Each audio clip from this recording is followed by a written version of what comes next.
Stock మార్కెట్లో అపార అనుభవం ఉన్న ఏంజల్ బ్రోకింగ్ సంస్థలో డీమ్యాట్ అకౌంట్ ఓపెన్ చేసుకోండి. కేవలం 5 నిమిషాల్లో మీకు డీమ్యాట్ అకౌంట్ ఓపెన్ అయిపోతుంది. Zero cost. మీరు ₹1 కూడా పే చేయని అవసరం లేదు. కేవలం మీ దగ్గర ఉండవలసింది మీ PAN card, Aadhaar card, bank account. ఈ వీడియో కింద ఉన్న లింక్ క్లిక్ చేస్తే కేవలం 5 నిమిషాల్లోపే డీమ్యాట్ అకౌంట్ ఓపెన్ చేసి ట్రేడింగ్ కూడా స్టార్ట్ చేసేయచ్చు.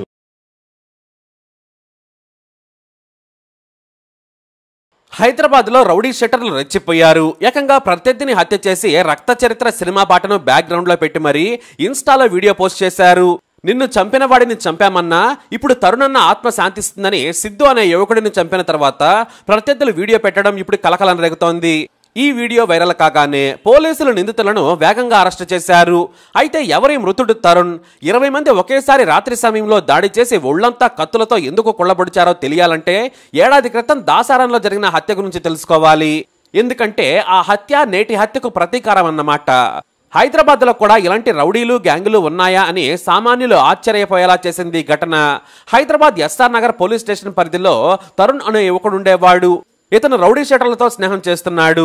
డిగ్రీ మధ్యలోనే ఆపేశాడు. బల్కంపేట రేణుకా నగర్కు చెందిన రౌడీ షెటర్ 35 ఏళ్ల షరీఫ్ తో తిరిగేవాడు. ఇతర నేరాల్లో కూడా పాలు పంచుకునేవాడు. అయితే ఒకసారి షరీఫ్ తో తరుణ్ సెల్ ఫోన్ విషయంలో గొడవ పెట్టుకున్నాడు. ఇద్దరి మధ్య మాటా పెరిగింది. దీంతో తరుణ్ కేసు పెట్టాడు. అలా ఒకప్పటి మిత్రుడైన షరీఫ్ శత్రువయ్యాడు. ఆ కేసులో రౌడీ షెటర్ను జైలుకు కూడా పంపారు పోలీసులు. దీంతో షరీఫ్ కు తరుణ్కు మధ్య వైరం పెరిగింది. తనను జైలుకు పంపిన తరుణ్ అంతు చూడాలనుకున్నాడు షరీఫ్. అయితే ఈలోపు తరుణ్ కూడా తన ఫ్రెండ్స్ తో కలిసి ఓ గ్యాంగును ఏర్పాటు చేసుకున్నాడు. షరీఫ్ గ్యాంగుకు వ్యతిరేకంగా పనిచేయడం మొదలు పెట్టాడు. 2 గ్యాంగులు ఎదురుపడితే ఘర్షణ వాతావరణమే. ఒకసారి కాలనీల్లో ప్రజలను భయభ్రాంతులకు గురి చేస్తూ 2 గ్యాంగులు రెచ్చిపోయాయి. అందుకు సంబంధించిన వీడియోలు కూడా వైరల్ కావడంతో పోలీసులు తీవ్రంగా హెచ్చరించారు. అయితే తరుణ్ తన గ్యాంగుకు ఎదురుస్తున్నాడని, తాను చేసే పనుల్లో వేలు పెడుతున్నాడని షరీఫ్ రగిలిపోయాడు. తన కింద పనిచేసిన వాడే తనకు పోటీ అయ్యాడని తట్టుకోలేకపోయాడు. 21 ఏళ్ల తరుణ్ డామినేషన్ చూసి షరీఫ్ లోలోన రగిలిపోయి ఎలాగైనా హత్య చేయాలని తన అనుచరులతో ప్లాన్ చేశాడు. గత ఏడాది తన ఇంట్లో నిద్రిస్తున్న తరుణ్ను ఓ కామన్ ఫ్రెండ్ ద్వారా ఫోన్ చేసి మందు పార్టీ చేసుకుందామని షరీఫ్ పిలిపించాడు. తరుణ్ స్నేహితులు కూడా అక్కడికి చేరుకున్నారు. దాసారం బస్తీలోని గూడెల ప్రాంతంలో ఖాళీ ప్రదేశంలో అందరూ కలిసి మద్యం తాగారు. తెల్లవారుజాం వరకు కలిసి మద్యం తాగారు షరీఫ్, తరుణ్లు. అయితే చాలా మంది ఆలస్యమైందని ఇంటికి వెళ్ళిపోయారు. అయితే తరుణ్ మనుషులు అక్కడి నుంచి వెళ్లిపోయిన తర్వాత అతనితో గొడవ పెట్టుకున్నాడు షరీఫ్. ఇద్దరికి మాటా పెరిగింది. దీంతో తన అనుచరులను రాత్రి సమయంలో అక్కడికి పిలిపించాడు షరీఫ్. దాదాపు 50 మంది అక్కడికి చేరుకున్నారు. ఇదే మంచి సమయమని తరుణ్ని దారుణంగా కొట్టి చంపారు. ఆ తర్వాత రాళ్లతో తలపై బాదారు. దీంతో తలకు గాయమైన తరుణ్ అపస్మారక స్థితికి చేరుకున్నాడు. గొడవను గమనించిన బస్తీ వాసులు పోలీసులకు సమాచారం ఇచ్చారు. పోలీసుల వాహనాలను చూసిన రౌడీ గ్యాంగ్ అక్కడి నుంచి పారిపోయింది. రక్తపు మడుగులో ఉన్న తరుణ్ను పోలీసులు అమీర్పేట ప్రభుత్వాసుపత్రికి తరలించారు. అయితే అతని పరిస్థితి విషమంగా ఉందని చెప్పడంతో ఓ ప్రైవేట్ ఆసుపత్రికి తరలించారు. కానీ చికిత్స పొందుతూ చనిపోయాడు తరుణ్. దీంతో పోలీసులు విచారణ చేసి షరీఫ్ ను, అతని గ్యాంగ్ ను అరెస్టు చేశారు. అంతేకాదు అవాంఛనీయ ఘటనలకు పాల్పడితే కఠిన చర్యలు ఉంటాయని హెచ్చరించి 2 రోజుల పాటు పోలీసులు బందోబస్తు కూడా ఏర్పాటు చేశారు. ఈ కేసులో షరీఫ్ సహా చాలా మంది అతని గ్యాంగ్ మెంబర్లు జైలుకి వెళ్లారు. ఒక్కరొక్కరుగా బెయిల్ మీద బయటకు వస్తూ ఉన్నారు. అయితే 21 ఏళ్ల తేజస్ అలియాస్ సిద్ధు తరుణ్ హత్య కేసులో A3. ఇతనే నిద్రపోతున్న తరుణ్ను బయటకు పిలిపించి షరీఫ్ దగ్గరకు తీసుకెళ్లాడని ప్రత్యర్థి వర్గం కోపం పెంచుకుంది. నాటి నుంచే షరీఫ్ తో పాటు అతని గ్యాంగులోని వారిని హత్య చేసి తరుణ్ మర్డర్కు ప్రతీకారం తీర్చుకోవాలి అనుకున్నారు.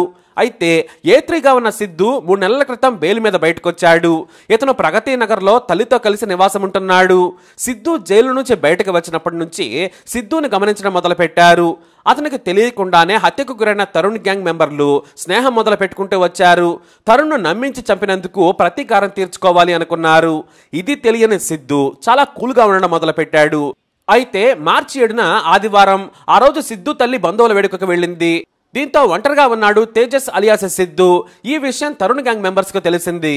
ఏప్రిల్ 7న రాత్రి తన స్నేహితులు మహేష్, సమీర్, శివప్పలతో కలిసి మద్యం తాగాడు సిద్ధు.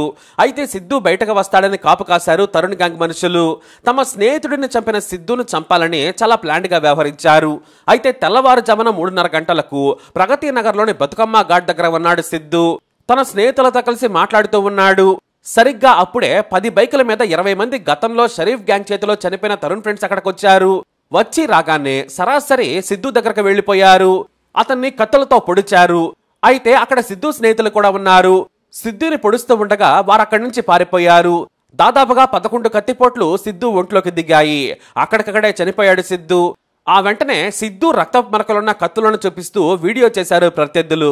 బైకుల మీద వెళుతూ కేరింతలు కొడుతూ తరుణన్న ఇప్పుడు నీ ఆత్మ శాంతిస్తుంది అంటూ రక్త చరిత్ర సినిమా సాంగ్ను బ్యాక్గ్రౌండ్ లో ప్లే చేస్తూ ఇన్స్టాలో ప్లే చేశారు. తెల్లారేసరికే ఈ వీడియో వైరల్ గా మారింది. మరోవైపు పోలీసులకు సమాచారం అందడంతో వేగంగా అక్కడికి చేరుకున్నారు. వెంటనే మెరుపు వేగంతో వీడియోలో ఉన్న ఆ ముగ్గురిని అదుపులోకి తీసుకున్నారు పోలీసులు. వారిని విచారించగా ఒక్కొక్కరి పేరు బయటకు వచ్చింది. అలా ఒక్కొక్కరిని అరెస్ట్ చేయడం మొదలు పెట్టారు. ఇప్పుడు ఈ సిద్ధు హత్య మరో ప్రతీకార హత్యకు తెరలేపుతుంది అనే కామెంట్స్ కూడా మొదలయ్యాయి. కానీ పోలీసులు మాత్రం ఈ విషయంపై సీరియస్ అయ్యారు.